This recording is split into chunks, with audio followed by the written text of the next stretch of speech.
Welcome to one second to another video. हा video खूप महत्त्वाचा आणि या व्हिडिओमध्ये तुम्ही बघत असाल की या व्हिडिओमध्ये आपण महत्त्वाचा पॉईंट डिस्कस करणार आहोत. शिक्षक भरती 2025-26 मध्ये पूर्ण व्हिडिओचं ॲनालिसिस केलंय आणि सगळ्या या व्हिडिओने एकत्र केल्यानंतर सगळ्या गोष्टी ऑब्झर्व केल्यानंतर सगळ्यात महत्त्वाचा आणि इम्पॉर्टंट व्हिडिओ आहे. मोस्ट डिमांडेड व्हिडिओ आहे. ज्यांचा स्कोर कमी असेल त्यांच्यासाठी स्पेशली, ज्यांचा स्कोर जास्त जरी असला तरी सुद्धा, म्हणजे तुमचा स्कोर जास्त असला किंवा तुमचा स्कोर मिडियम असला किंवा तुमचा स्कोर ॲव्हरेज जरी असला तरी सुद्धा तुमच्यासाठी हा व्हिडिओ खूप महत्त्वाचा आहे. हा व्हिडिओ बघितल्यानंतर तुम्हाला जे आहे शिक्षक भरतीमध्ये कशा पद्धतीनं काय काय गोष्टी करायच्या समोर येणाऱ्या काळामध्ये ते तुम्हाला कळेल. आणि व्हिडिओ जो आहे खूप महत्त्वाचा आहे. व्हिडिओची थोडीफार जरी मदत झाली तरी व्हिडिओ शेअर करायला विसरू नका. ठीक आहे, व्हिडिओ आवडला तर व्हिडिओला लाईक करा आणि सगळ्यात महत्त्वाची गोष्ट, जर तुम्ही चॅनलवर नवीन असाल तर चॅनलला सबस्क्राईब करा. तर चला सुरू करा आजचा व्हिडिओ. सगळ्यात महत्त्वाची गोष्ट अशी आहे की शिक्षक भरतीमध्ये मी अगोदर सांगितलं की शिक्षक भरतीमध्ये काही असे उमेदवार आहेत. या व्हिडिओमध्ये मी सांगणार आहे कोणते असे उमेदवार आहेत ज्यांना जास्तीत जास्त सुवर्ण संधी असणार आहे as compare to another candidates. बाकीच्या कॅन्डिडेट्सच्या कंपॅरिझनमध्ये या कॅन्डिडेट्सला जास्त सुवर्ण संधी असणार आहे.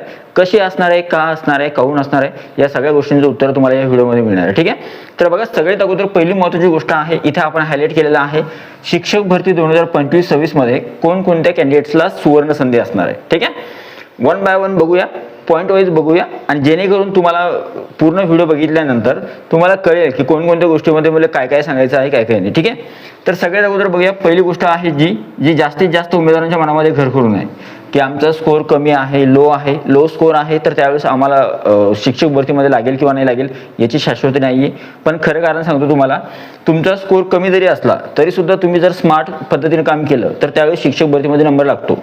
आणि हे आता नाही, अगोदरच्या भरतीमध्ये सुद्धा झालंय आणि या भरतीमध्ये सुद्धा होणार आहे. फक्त तुम्हाला काय करायचं आहे, तुमचा जो स्कोर आहे तो एकदा ॲनालाइज करा. तुमचा स्कोर किती आहे, 100, 110, 105 किंवा 90, 80, जो काही स्कोर असेल, 115, 120, त्या स्कोरनुसार स्मार्ट स्ट्रॅटेजी वापरा. आता स्मार्ट स्ट्रॅटेजी कशी वापरायची या संदर्भात एक स्पेशल व्हिडिओ मी करणारच आहे की पसंती क्रमांक संदर्भात प्रिफरन्स कसे द्यायचे, कसे नाही द्यायचे, कोणत्या ठिकाणी द्यायचे, कोणत्या ठिकाणी नाही द्यायची, कोणता एरिया निवडायचा, कोणता एरिया नाही निवडायचा, हाय डिमांड एरिया निवडायचा नाही, जिथं कॉम्पिटिशन कमी आहे तो निवडायचा, किंवा स्मार्ट पद्धतीनं प्रिफरन्स कसे देतात या संदर्भात व्हिडिओ येईल. पण तरीसुद्धा मला या व्हिडिओजमध्ये तुम्हाला ती कल्पना द्यायची जेणेकरून तुम्हाला तो व्हिडिओ बघितला किंवा नाही बघितला ते नंतर ठरवू आपण. पण सद्यस्थितीमध्ये मी तुम्हाला काही गोष्टी क्लिअर करून सांगणार आहे. ठीक आहे, तर सगळ्यात महत्त्वाची पहिली गोष्ट आहे, तुमच्यासाठी जर स्कोर खूपच कमी आहे तर त्यावेळेस प्रिफरन्स चॉईसवर जास्तीत जास्त भर द्यायचा आहे. आता कसं ते सांगतो तुम्हाला. तुमच्याजवळ प्रिफरन्स चॉईस सुद्धा लिमिटेड आहे. तुम्हाला 100 प्रिफरन्स आहे विदाऊट इंटरव्ह्यूसाठी आणि विथ इंटरव्ह्यूसाठी आहे फक्त 50 प्रिफरन्स. ठीक आहे, तर अशा वेळेस जे काही पसंतीक्रम असतील किंवा जाहिराती तर पूर्ण दिसणार आहे आपल्याला. सगळ्यात स्ट्रॉंग पॉईंट आपला हा आहे, पूर्ण जाहिराती बघायच्या, व्यवस्थित बघायच्या आणि आपल्याला ज्या ज्या ठिकाणी योग्य वाटतंय त्याच ठिकाणी प्रिफरन्स द्यायचे, चुकीच्या ठिकाणी प्रिफरन्स द्यायचे नाही आहे. ठीक आहे, दुसरं लो कॉम्पिटिशन एरिया कोणता आहे. आता फॉर एक्झाम्पल काही ठिकाणी जिथे उमेदवार जाणार नाहीत किंवा जिथे उमेदवारांची संख्या मर्यादित असेल, जास्त उमेदवार नसणार आहे तुमच्यासोबत कॉम्पीट करायला, तर अशा ठिकाणी तुम्ही जे आहे पसंतीक्रम निवडावे. ठीक आहे, तिसरी महत्त्वाची गोष्ट आहे ती आहे रुरल आणि अर्बन एरिया चॉईस. आता जास्तीत जास्त उमेदवारांचा असा प्रश्न असतो की बुवा स्कोर जर थोडा चांगला असला तर शहरी भागामध्ये किंवा नपा, मनपा यांच्यामध्ये आपल्याला प्रिफरन्स द्यायचा आहे. पण असं न करता जर समजा तुम्ही ग्रामीण भाग निवडला किंवा एखादं गाव निवडलं जिथं कोणी जायला तयार नसतं किंवा दुर्गम भाग, ठीक आहे, अशा ठिकाणी जर तुम्ही पसंतीक्रम दिले तर सिलेक्शन होण्याची शक्यता जास्त असते. ठीक आहे, रुरल एरिया जो आहे तो. आणि सगळ्यात शेवटी आहे डिस्ट्रिक्ट वाईज सिलेक्शन. आता विद्यार्थ्यांच्या मनामध्ये हा प्रश्न कोणी घेतच नाही किंवा या प्रश्नामध्ये कदाचित कोणी लक्ष दिलं नसेल, पण हा खूप महत्त्वाचा पॉईंट असणार आहे यावर्षी. काही जिल्ह्यांमध्ये व्हॅकन्सी खूप जास्त आहे, काही जिल्ह्यांमध्ये व्हॅकन्सी थोड्या कमी आहे. करायचं का आहे ते सुद्धा सांगतो.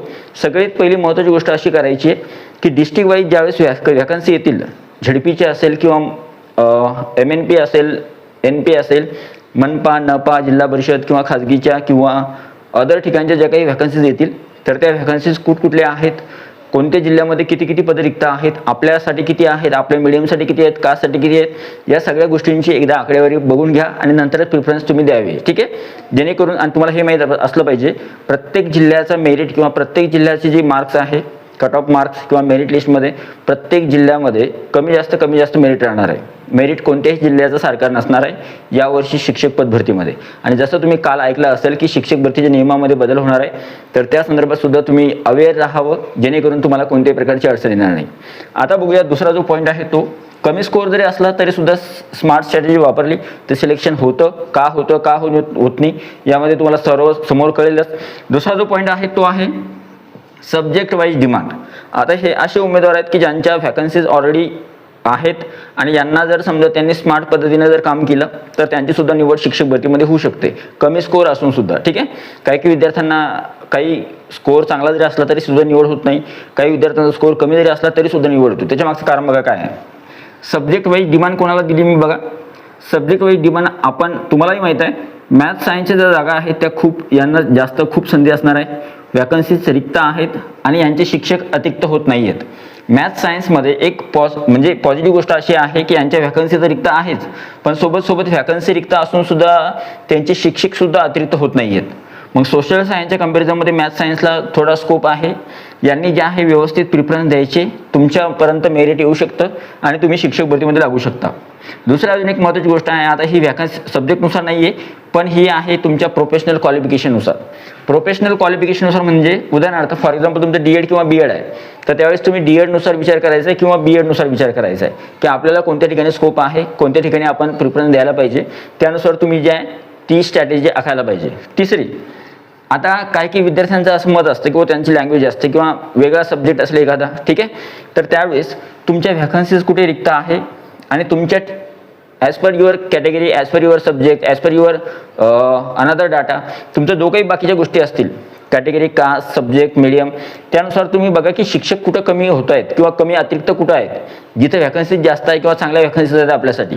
अशा गोष्टींची तुम्हाला निवड करायची जेणेकरून तुम्हाला सब्जेक्ट वाईज असेल किंवा बाकीच्या गोष्टी वाईज असेल डिमांडेड एरिया तुम्हाला निवडायचा आहे. ठीक आहे, ओके.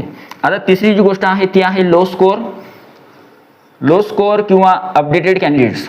आता याच्यामध्ये एक गोष्ट महत्त्वाची आहे बघा, काही उमेदवार शिक्षक भरतीमध्ये जे शासन निर्णय नवीन येतात किंवा जे अपडेट येतात ते अपडेट घेत नाही. पण तुम्ही बघा इथं काय करायचं आहे. मी त्या दिवशी एक व्हिडिओ बनवला होता की जास्तीत जास्त उमेदवारांच्या चुका झाल्या होत्या यावर्षी शिक्षक पद भरतीमध्ये आणि त्यांचाच परिणाम त्यांना शिक्षक पद भरतीमधून बाहेर जावं लागणार आहे. यावर्षी 2दा परीक्षा देणारे उमेदवार जे आहेत ते हॉल तिकीट 3-4 वेळेस आले, हॉल तिकीट 3-4 वेळेस आल्यामुळे 3-4 वेळेस परीक्षा दिली आणि ते उमेदवार बाद झाले. ज्यांचे जो डॉक्युमेंट चुकीचे आहेत ते उमेदवार सुद्धा बाद होणार आहेत. मग अशा वेळेस किंवा ज्यांना शासन निर्णय माहीत नाही किंवा नियम माहीत नाही शिक्षक भरतीचे काय काय नियम आहेत, तर असे उमेदवार बघा कोणकोणते आहेत.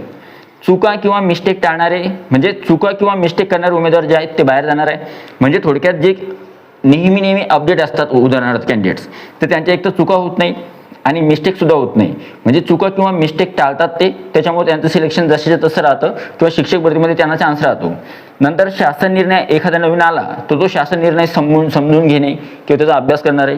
नंतर शिक्षक भरती ॲनालिसिस माहिती असणे, म्हणजे थोडक्यात आता प्रत्येक जो सोशल मीडिया आहे तो सोशल मीडियाच्या माध्यमातून प्रत्येक ठिकाणी तुम्हाला सांगितलं जातं की बाबा या गोष्टींना वाव आहे किंवा यांना स्कोप आहे. तर असे उमेदवार ज्यांना खरोखर ते अवेअर आहेत किंवा अपडेट आहेत, नेहमी माहिती घेतात आणि त्यांना कळतं की आपल्याला स्कोप आहे किंवा नाही आहे, तर असे उमेदवार जे आहे भरतीमध्ये अग्रेसर असणार आहे किंवा सगळ्यात पुढे असणार आहे. नंतर अपडेटेड, स्मार्ट, डेली कनेक्टेड असणारे विद्यार्थी, म्हणजे फॉर एक्झाम्पल एखाद्या जिल्ह्यामध्ये किती व्हॅकन्सीज आहेत, कोणत्या कास्टच्या आहे, कोणत्या सब्जेक्टच्या आहे, नंतर प्रत्येक वेळेस शासन निर्णय कोणता आला, कोणता बदल झाला आहे, किती पसंतीक्रम मला देता येतात, मला जाहिराती किती दिसणार, नंतर माझं मीडियम कोणतं आहे, मी कोणते बदल करू शकतो, मी शिक्षक भरतीमध्ये लागणार किंवा नाही लागणार, जाहिराती कधी देणार, पसंतीक्रम देण्याची सुविधा कधीपर्यंत आहे, नियम काय आहे, कोणत्या गोष्टी करायच्या आहे आणि कोणत्या गोष्टी करायच्या नाही, या संदर्भात त्याच उमेदवारांना माहिती आहे जे उमेदवार नेहमी किंवा डेली अपडेट घेत असतात. ठीक आहे, तर असे उमेदवार जे आहेत ते, आणि सगळ्यात महत्त्वाचं म्हणजे असे उमेदवार ज्यांना काय करायचं किंवा काय नाही करायचं हे माहिती आहे. काही उमेदवारांना समजतच नाही, शिक्षक भरती प्रक्रियेमध्ये फक्त ते पेपर देतात, पेपर दिल्यानंतर त्यांना बाकीच्या गोष्टी कळत नाही किंवा बाकीच्या गोष्टी माहीत नसतात. त्यांचा मित्र त्यांना फोन करून सांगतो की आज जे आहे पसंतीक्रम किंवा जाहिराती आलेल्या आहे, प्रिफरन्स देण्याची सुविधा उपलब्ध झालेली आहे, तर तू आता समोरच्या गोष्टी करू शकतोस. तर त्यावेळेस अगोदर माहिती घ्या, माहिती घेतल्यानंतर काही गोष्टी करा. ठीक आहे, आता वळूया पुढचा जो पॉईंट आहे तो हा होता आपला तिसरा पॉईंट. ओके, 1, 2, 3 आणि आता आहे चौथा पॉईंट. ठीक आहे, बाय मिस्टेकली इथं 5 झालंय, इथं 4, इथे 5, 6 आणि 7, एकूण 7 मुद्दे होते आपले. ठीक आहे, 7 पॉईंट्स. आता मीडियमनुसार स्कोप असणारे काही ठिकाणी बघा कोणकोणते आहेत मीडियम. फॉर एक्झाम्पल मी सगळ्या मीडियमबद्दल सांगणार आहे, पण त्याच्यामध्ये काही उणिवा किंवा चांगल्या गोष्टी सांगणार आहेत. कोणते बघा, उर्दू मीडियम आहे, स्कोप चांगला आहे, उर्दू मीडियमवाल्यांना गुड न्यूज आहे त्यांच्यासाठी. इंग्लिश मिडियमच्या विद्यार्थ्यांसाठी जास्त बिग गुड न्यूज असं म्हटलं तरी चालतं. इंग्लिश मिडियमच्या विद्यार्थ्यांना स्कोप खूप चांगला आहे as per to Urdu medium आणि मराठी मीडियम. तिसरी महत्त्वाची गोष्ट जी आहे ती मराठी मीडियमसाठी आहे. मराठी मीडियमसाठी चांगला स्कोप आहे दोन्ही मीडियमपेक्षा, उर्दू किंवा इंग्लिश मीडियमपेक्षा, पण तो कसा ते सांगतो अगोदर. मराठी मीडियमच्या जागा जास्त आहे, हा सगळ्यात पहिला प्लस पॉईंट. निगेटिव्ह पॉईंट काय आहे की मराठी मीडियमचे विद्यार्थी सुद्धा जास्त आहे, त्याच्यामुळे त्यांना त्याच्यामध्ये ऑपॉर्च्युनिटी दिसत नाही आहे. पण तुम्ही करायचं काय आहे ते सांगतो. जर तुमचं मराठी मीडियम आहे तर तुम्ही तुमचा स्कोअर बघा, तुमचं मीडियम बघा, मराठी, हिंदी, इंग्लिश, उर्दू जे काही असेल नसेल ते, तुमची कॅटेगरी बघा कोणती आहे, SC, ST, OBC, EWS किंवा ओपन, आणि नंतर तुमचा सब्जेक्ट कोणता आहे तो सुद्धा बघा. अजून कोणती गोष्ट बघायची, सब्जेक्ट बघायची. तुमचं TT पेपर 1, TT पेपर 2 आहे किंवा नाही, TT आहे किंवा नाही हे सुद्धा बघा, आणि त्यानुसार ऑपॉर्च्युनिटीचा फायदा घ्या. ठीक आहे, मराठी मीडियमच्या विद्यार्थ्यांना सुद्धा स्कोप आहे. आता पॉईंट नंबर 5 जो आहे तो समांतर आरक्षण जे आहे ते, समांतर आरक्षणाच्या उमेदवारांसाठी मेरिट जो आहे तो 2 डिजिटमध्ये जरी असला तरी सुद्धा त्यांचा नंबर शिक्षक पद भरतीमध्ये लागू शकतो. आता त्यामध्ये सगळ्यात महत्त्वाचे जे आहे ते आहे अनाथ, नंतर आहे महिला कॅन्डिडेट, नंतर आहे खेळाडू, नंतर आहे माजी सैनिक, नंतर आहे अंशकालीन, नंतर आहे अपंग, नंतर प्रकल्पग्रस्त, भूकंपग्रस्त आणि इतर सर्व उमेदवार ज्यांनी समांतर आरक्षणाचा लाभ घेतलेला आहे. तर हे सर्व उमेदवार जे आहे यांचा मेरिट किंवा यांना शिक्षक भरती 2025-26 मध्ये सुवर्ण संधी असणार आहे. म्हणजे ॲक्च्युली ज्या जागा येतात त्या व्हॅकन्सीज ज्या येतात त्या कास्टनुसार येतात, आणि कास्टनुसार आल्यानंतर काही व्हॅकन्सीज ज्या असतात त्या समांतर आरक्षणासाठी जातात. तर त्या समांतर आरक्षणासाठी ज्या जागा जातात तर त्या जागा फक्त त्याच उमेदवारासाठी असतात, बाकीचे उमेदवार तिथं अप्लाय करू शकत नाही.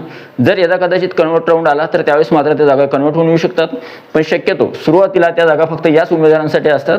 त्यांच्यासाठी हा सगळ्यात मोठा गोल्डन चान्स असणार आहे. ठीक आहे, आता आहे मुद्दा क्रमांक 6, बेस्ट स्कोर. सगळ्यात महत्त्वाचं, ज्या विद्यार्थ्यांचा स्कोर बेस्ट आहे किंवा चांगला आहे त्यांनी काय करायचं बघा. तुमचा स्कोर जर चांगला स्कोर आहे किंवा तुम्ही चांगले स्कोर असणारे विद्यार्थी आहात किंवा तुमचा स्कोर बेस्ट आहे तर त्यावेळेस काय आहे बघा, चान्सेस इज व्हेरी हाय. तुमचे चान्सेस खूप जास्त आहे सिलेक्ट होण्याचे, कारण की तुमचा स्कोर चांगला आहे. तुम्हाला चांगल्या ठिकाणी जे आहे तुम्ही जिथे जिथे प्रिफरन्स द्याल त्या ठिकाणी तुमचा नंबर लागू शकतो ॲज पर व्हॅकन्सी. नंतर सेल्फ डिस्ट्रिक्ट किंवा तहसील किंवा तालुका जो आहे तुमचा स्वतःचा जिल्हा किंवा स्वतःचा तालुका तुम्हाला मिळू शकतो जर तुम्ही व्यवस्थित पसंतक्रम दिले तर. तिसरी गोष्ट जी आहे ती आहे प्रिफरन्स चॉईस व्यवस्थित भरणे. असं नाही की आता समजा काय होतं कधी कधी आपले मार्क्स जास्त आहेत मग आपण शिक्षक भरतीमध्ये लागणारच आहोत, असं होणार नाही आहे. जर तुमचा स्कोर चांगला आहे पण तरीसुद्धा तुम्हाला काही गोष्टींचं भान ठेवायचं आहे. तुमच्याजवळ डॉक्युमेंट व्यवस्थित असले पाहिजे. तुम्ही टीचर भरतीची जी प्रोसेस आहे पूर्ण प्रोसेस तिच्यामध्ये इन्क्लूड असले पाहिजे. कोणत्या गोष्टीमध्ये तुमची मिस्टेक होता कामा नाही. डॉक्युमेंट्स तुमच्याजवळ चांगल्या किंवा सर्व डॉक्युमेंट असणे आवश्यक आहे. पूर्ण प्रोसिजरमध्ये तुम्ही इन्क्लूड असले पाहिजे. कोणतीही प्रोसिजर तुम्हाला डावलून चालणार नाही. आणि डॉक्युमेंट व्हेरिफिकेशनच्या वेळेस तुम्ही डॉक्युमेंट व्हेरिफिकेशनसुद्धा व्यवस्थितरित्या पार पडणं खूप आवश्यक आहे. आणि सगळ्या गोष्टी ज्या कराव्या लागतात शिक्षक पद भरतीमध्ये त्या गोष्टी जर तुम्ही केल्या तर तुमचं सिलेक्शन होऊ शकतं. आता माझं एक महत्त्वाची गोष्ट अशी आहे की ज्यावेळेस जाहिराती येतील तर त्यावेळेस तुम्ही प्रिफरन्स तुम्ही सुद्धा चांगले द्या. असं नाही की ज्यांनी कमी स्कोर आहे त्यांनीच प्रिफरन्स चांगले द्या. ज्यांचा स्कोर चांगला आहे त्यांनी सुद्धा प्रिफरन्स चांगले देणंच आवश्यक आहे. तुमच्या स्वतःच्या जिल्ह्यामध्ये तुम्हाला लागायचं आहे पण तरी सुद्धा तुम्हाला हे माहीत पाहिजे की बघ कोणकोणत्या जिल्ह्यामध्ये मला वाव आहे, संधी आहे आणि मी तिथे जाऊ शकतो, नोकरी करू शकतो. तर अशा वेळेस तुम्ही तो विचार करा आणि त्यानुसार प्रिफरन्स द्या किंवा प्रिफरन्स भरा. पुढची गोष्ट आहे ती आहे इथं शक्यता जास्त आहे की तुमचं पहिल्याच मेरिट लिस्टमध्ये नाव येण्याची शक्यता जास्त आहे. म्हणजे ज्यावेळेस निवड यादी लागते ॲक्च्युली प्रोसेस काय असते, जाहिराती येतात, तुम्हाला पसंतक्रम देण्याची सुविधा उपलब्ध करून दिली जाते आपल्याला, आणि पसंतक्रम दिल्यानंतर 15 ते 20 दिवसानंतर किंवा काही दिवसानंतर सगळ्यात अगोदर पहिली निवड यादी प्रसिद्ध होते विदाऊट इंटरव्ह्यूची. विना मुलाखत ज्या उमेदवारांचं सिलेक्शन झालेलं आहे त्या उमेदवारांची निवड झालेली आहे त्यांचं नाव डिस्प्ले केलं जातं. तर त्या यादीमध्ये जर तुमचं नाव असेल तर पहिल्याच लिस्टमध्ये तुमचं नाव येऊ शकतं जर तुमचा स्कोअर चांगला असेल तर. ठीक आहे, आता शेवटचा मुद्दा आहे मराठी मीडियमचे जे विद्यार्थी आहेत त्यांच्यासाठी, D.Ed ज्यांचं आहे त्यांच्यासाठी किंवा B.Ed ज्यांचं आहे त्यांच्यासाठी. स्पेशली हा पॉईंट याच्यासाठी घेतला आहे मी कारण की मॅक्स टू मॅक्स जास्तीत जास्त उमेदवारांचं मराठी मीडियम आहे किंवा उर्दू किंवा इंग्लिश मीडियम आहे. सर्व मीडियमसाठी बोलतोय मी. नंतर काही असे उमेदवार आहे ज्यांचं D.Ed आहे, काही असे उमेदवार आहेत ज्यांचं B.Ed आहे, काही असे उमेदवार आहेत ज्यांचं B.Ped असेल किंवा M.Ed असेल. अशा उमेदवारांसाठी सांगतोय काय करायचं बघा. सगळ्यात अगोदर तुम्हाला स्कोप कुठं आहे, 1 ते 5ला आहे का, तर 1 ते 5च्या व्हॅकन्सीज बघा किती आहे किती नाही. नंतर तुमच्या मीडियमनुसार व्हॅकन्सीज बघा. 6 ते 8ला सुद्धा स्कोप आहे का बघा. TT 1 TT 2 पास असेल तुम्ही तर व्हॅकन्सी जर जास्त असेल तर काहीच प्रॉब्लेम नाही आहे, मूव्ह ऑन करू शकता तुम्ही त्या ठिकाणी तुम्ही पसंत देऊ शकता चांगल्या पद्धतीनं. नंतर कास्ट, सब्जेक्ट, क्लास आणि प्रिफरन्स, म्हणजे तुम्हाला तुमची स्वतःच्या कास्टनुसार जागा बघायची आहेत. तुमचा कोणता सब्जेक्ट आहे तो बघायचा आहे, त्यानुसार तुम्हाला क्लास सिलेक्ट करायचा किंवा चॉईस करायचा, हा कास्ट तुम्हाला टार्गेट करायचा आहे आणि प्रिफरन्स योग्य पद्धतीने द्यायचे आहेत. एवढंच काम तुम्हाला करायचं आहे. ठीक आहे, तुमचं सिलेक्शन होऊन जाऊ शकतं. नंतर स्मार्ट प्रिफरन्स दिले. जर तुम्ही स्मार्ट प्रिफरन्स दिले, सगळ्यात महत्त्वाची गोष्ट येऊन ठेकते कुठं, तुम्ही पसंतीक्रम कसे देता त्यावर. कारण की शेवटची स्टेप आहे आता शिक्षक भरतीची पसंतीक्रम देण्याची सुविधा. जर तुम्ही जाहिराती आल्या, पसंतीक्रम व्यवस्थित दिले, तर यावेळेस लिमिटेड प्रिफरन्स केल्यामुळं तुम्हाला स्मार्ट प्रिफरन्स द्यावे लागतील, स्मार्ट डिसिजन घ्यावं लागेल. आणि स्मार्ट प्रिफरन्स आणि स्मार्ट डिसिजन जर तुम्ही घेतलं तर त्यावेळेस तुमचं सिलेक्शन जे आहे कन्फर्म होऊ शकतं या शिक्षक पद भरतीमध्ये. तर या सगळ्या गोष्टी या व्हिडिओमध्ये मी तुम्हाला सांगितल्या. आता या गोष्टी जर तुम्ही फॉलो केल्या, समजा उदाहरणार्थ या सगळ्या गोष्टी ज्या असतील, या गोष्टी जर तुम्ही व्यवस्थितरित्या योग्यरित्या जर तुम्ही याचा स्क्रीनशॉट घ्या किंवा तुम्ही ह्या गोष्टी लिहून ठेवा, तुम्हाला कोणकोणत्या गोष्टी करायच्या आहेत, कोणकोणते तुमचे स्ट्रॉंग पॉईंट आहेत, कोणकोणते तुमचे वीक पॉईंट आहेत. वीक पॉईंट असेल त्याच्यावर काम करा, स्ट्रॉंग पॉईंट आहेत त्या स्ट्रॉंग पॉईंटनुसार पुढे जा. अशी गोष्ट जी आहे हा व्हिडिओ बघितल्यानंतर मला वाटतं की बाबा जास्तीत जास्त 95% अभ्यासधारक असेल त्यांच्यामधला जो माइंड होता किंवा त्यांच्या माइंडमध्ये या गोष्टी चालू होत्या की कशा प्रकारे आपण स्ट्रॅटेजी आखली पाहिजे, कशा प्रकारे आपण योग्य डिसिजन घेतलं पाहिजे शिक्षक भरतीमध्ये. आणि लवकरच जाहिरातीसुद्धा पवित्र पोर्टलवर येणार आहे आणि लवकरच पसंतीक्रम देण्याची सुविधासुद्धा तुम्हाला उपलब्ध करून देण्यात जाणार आहे. त्याच्यामुळे प्रोसेसिंगमध्ये या सगळ्या गोष्टी आहेत. लवकरच त्या संदर्भात तुम्हाला आनंदाची गुड न्यूज लवकरच मिळेल. तर आय होप ही जी इन्फॉर्मेशन आहे किंवा हा जो व्हिडिओ आहे तुम्हाला आवडला असेल.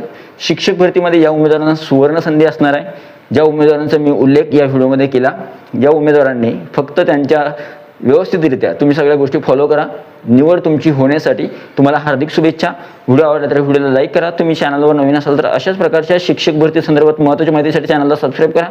मागचे काही व्हिडिओ आहे ते तुम्हाला सजेस्ट जर होत असतील, तुम्हाला आवडले असतील किंवा पाहिजे असेल तर चॅनलवर व्हिडिओ आहे ते तुम्ही बघू शकता. टेलिग्राम चॅनल, व्हॉट्सअप चॅनलला जॉईन व्हा. जर एखादा शासन निर्णय असेल किंवा पत्र असेल किंवा प्रसिद्धीपत्रक असेल, न्यूज बुलेटिनमध्ये काही इन्फॉर्मेशन येते तर टेलिग्राम चॅनलला मिळते. टेलिग्राम चॅनलची लिंक डिस्क्रिप्शनमध्ये आहे. आणि व्हॉट्सअप चॅनलसुद्धा उघडलं आहे आपण. व्हॉट्सअप चॅनलला सुद्धा आपले मेंबर्स जॉईन आहेत खूप सारे अभिगोधारक. तर व्हॉट्सअप चॅनलला सुद्धा तुम्ही जॉईन करू शकता. दुसरे जे चॅनल आहेत तुम्हाला माहिती आहे, Kishore Jhagre blogs family blog channel आहे आणि किशोर झगरे याच्यावर यूट्यूब ग्रोथ संदर्भात जे काही व्हिडिओज आहेत ते येणार आहेत. तर आय होप हा व्हिडिओ आवडला तर व्हिडिओला लाईक करा, शेअर करा, सबस्क्राईब करा आणि या व्हिडिओला जास्तीत जास्त हाईप करायला विसरू नका. भेटूया पुढच्या व्हिडिओमध्ये. तोपर्यंत व्हिडिओ बघितल्याबद्दल thank you so much. Take care, bye bye. आणि तुमचा जो अभिप्राय आहे तो कमेंट बॉक्समध्ये नक्की लिहा. Thank you so much.